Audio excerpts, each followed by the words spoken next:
প্রশাসন জবাব চাই। ডাক্তারের উপর হামলা কেন? প্রশাসন জবাব দে। আরে চলো রে চলো। আওয়ামী লীগের বিরুদ্ধে, যুবলীগের বিরুদ্ধে আওয়ামী লীগের ঠাই নাই। ডাক্তারের উপর হামলা কেন? ডাক্তারের উপর হামলা কেন? আরে প্রশাসন জবাব দে। ডাক্তারের উপর হামলা কেন? আরে প্রশাসন জবাব দে। প্রশাসন জবাব দে। ডাক্তারের উপর হামলা কেন? প্রশাসন জবাব দে। সংগ্রাম। ডাক্তারের উপর হামলা কেন? ডাক্তারের উপর হামলা কেন? বিক্ষোভ কর্মসূচির আয়োজন করেছে। আজকের এই বিক্ষোভ কর্মসূচিতে টাঙ্গাইল জেলার যুগ্ম সমন্বয়কারী অ্যাডভোকেট কামরুজ্জামান। আসসালামু আলাইকুম। আপনারা জানেন আমাদের সদস্য সচিব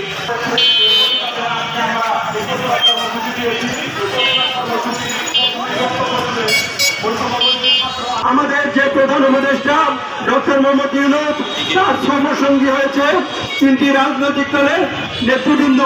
তার মধ্যে এনসিপির নেতা সেই জায়গায় আছেন এবং আমেরিকায় যাবার পরে আওয়ামী লীগের যারা দোষর আছে তারা ডাক্তারের উপরে হামলা চালিয়েছেন। এটি খুবই ন্যাক্কারজনক বিষয়। কিন্তু আমরা বলবো যখন যায় এবং সেটি যদি জাতিসংঘের মতো একটি গুরুত্বপূর্ণ সফর হয়, সেই জায়গায় সরকারের পক্ষ থেকে একটি প্রোটোকলের ব্যবস্থা থাকা উচিত। কিন্তু তারা সেরকম কোন প্রোটোকলের ব্যবস্থা করেনি এবং এর জন্য আমি সরকারকে বলবো, আপনারা যে প্রোটোকলের ব্যবস্থা করতে পারবেন না আমেরিকার সাথে বা জাতিসংঘের সাথে কথা বলে, তাহলে সেই রকম কেন খবর আপনারা যান? আমাদের যে নেতাদেরকে আপনারা নিয়ে যাবেন তারা আমাদের দেশের সম্পদ এবং তারা বিপ্লবীদের নিরাপত্তা আপনাদেরকে দিতে হবে। আর যদি না পারেন সেই কথাটা আমাদেরকে বলে দিবেন। আমাদের নিরাপত্তা আমরা নিজেরাই নিশ্চিত করবো। তবে দায়িত্ব নিয়ে দায়িত্ব পালন না করতে পারলে এটা খুবই হচ্ছে দুঃখজনক ব্যাপার হয়। আর এর আমি তীব্র নিন্দা জানাচ্ছি এবং এই আওয়ামী দোষরদেরকে অতি দ্রুত গ্রেফতার করতে হবে। এর পাশাপাশি এটি ঘটনা কেন ঘটলো এর অন্যতম কারণ বাংলাদেশের যারা এখন গুলি করেছিল বিবি জয়ে সেই জায়গায় উপস্থিত ছিল, কিন্তু তাদেরকে এখন পর্যন্ত গ্রেফতার করা হয়নি। আর এই কারণে আজকে এই সাহস দেখাতে পেরেছে। অতএব আমি ইউনূস সরকারকে বলবো, আপনার প্রশাসনকে ঠিকভাবে কাজ করতে বলুন, তাদেরকে আসামিদেরকে গ্রেফতার করতে বলুন, বিচার করতে বলুন। আমাদের সংগ্রামী নেতারা যারা এই দেশের মানুষকে গণঅভ্যুত্থানের মাধ্যমে ফ্যাসিজম থেকে মুক্তি দিয়েছে, তাদের উপর কি জন্য হামলা হলো? কি করছে American consulate team? American consulate সদস্যদের আমরা চাকরি দিতে চাই, কারণ তারা আমাদের নেতাদের নিরাপত্তা দিতে পারেনি। আমাদের ইন্টারিম কেন আমাদের নেতাদের নিরাপত্তা দিতে পারলো না? ইতিহাস সন্ত্রাসের ইতিহাস, আওয়ামী লীগের ইতিহাস হত্যা খুন গুমের ইতিহাস, আওয়ামী লীগের ইতিহাস মন্বন্তরের ইতিহাস, আওয়ামী লীগের ইতিহাস অসভ্যতা নষ্টামে ভ্রষ্টামের ইতিহাস। আমরা কি দেখতে পাচ্ছি? আক্তার ভাইয়ের উপর যে হামলা হলো সেটা দেশের বাইরে। তাসলিম জারাকে তারা অশ্লীল ভাবে গালিগালাজ করেছে। এর মানেটা কি দাঁড়ায়? নারীর প্রতি যে ন্যূনতম সম্মান বোধ, সেই সভ্যতা বোধটুকু এই দলের নেতা কর্মীদের মধ্যে নাই। তারা এই ব্যাপারও আচরণ কেন করছে আমরা জানি, আমরা বুঝতে পারি। তারা ভীত, তারা হতাশাগ্রস্ত হয়ে পড়েছে।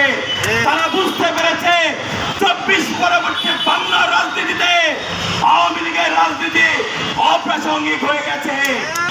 সরকারের নমনীয়তা, সুশীলতা, এমন সুশীলতা দেখিয়ে কিন্তু গণঅভ্যুত্থান হয় নাই। বুলেটের মুখে দাঁড়িয়ে শাসনের ব্যর্থতা এখানে সুস্পষ্ট।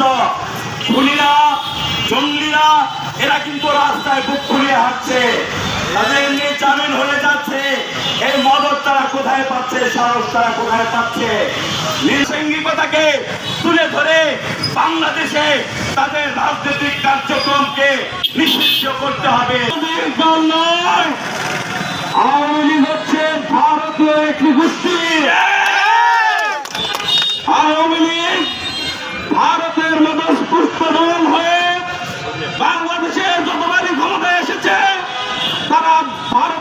এজেন্ডা বাস্তবায়ন করেছে। আমরা স্পষ্ট বলে দিতে চাই, ভারতীয় এজেন্ডা আওয়ামী লীগ আর বাংলাদেশে ব্যাক করার কোনো সুযোগ নাই। আমরা বলে দিতে চাই, আওয়ামী লীগ ও তার যে দূষর ছিল 14 দল, সেই 14 দলের যতই বাহানা করেন তাদের আর আমরা বাংলাদেশে রাজনীতি করতে দেব না। বিগত 17 বছর বিরোধী দল সহ সাধারণ মানুষের উপরে তারা যে জুলুম করেছে, ভারতীয় এজেন্ডা বাস্তবায়ন করেছে, তাদের আর এই বাংলাদেশে রাজনীতি করার কোন সুযোগ নাই। তাই প্রশাসনকে বলে দিতে চাই, যে সকল আওয়ামী লীগের লোকজন এখনো পর্যন্ত ফেসবুক সহ বিভিন্ন জায়গায় সরব আছে, তাদেরকে আপনারা থামান। তাদের উস্কানিগুলো বেশি হয়ে যাচ্ছে। তারা এখন বিদেশে অবস্থান করতেছে, বিদেশে দেশ থেকে যে সকল অর্থ পাচার করে নিয়ে গিয়েছে, সেই অর্থ বাংলাদেশে বিভিন্ন ভাবে তারা প্রয়োগ করে অস্থিতিশীল পরিবেশ সৃষ্টি করার পায়তারা করতেছে। আপনারা এখনো সজাগ হন, তা নাহলে আপনাদের আওয়ামী লীগের সাথে কোনো আপোষ হবে না, কোনো ধরনের আপোষ করার পায়তারা আপনারা করবেন না।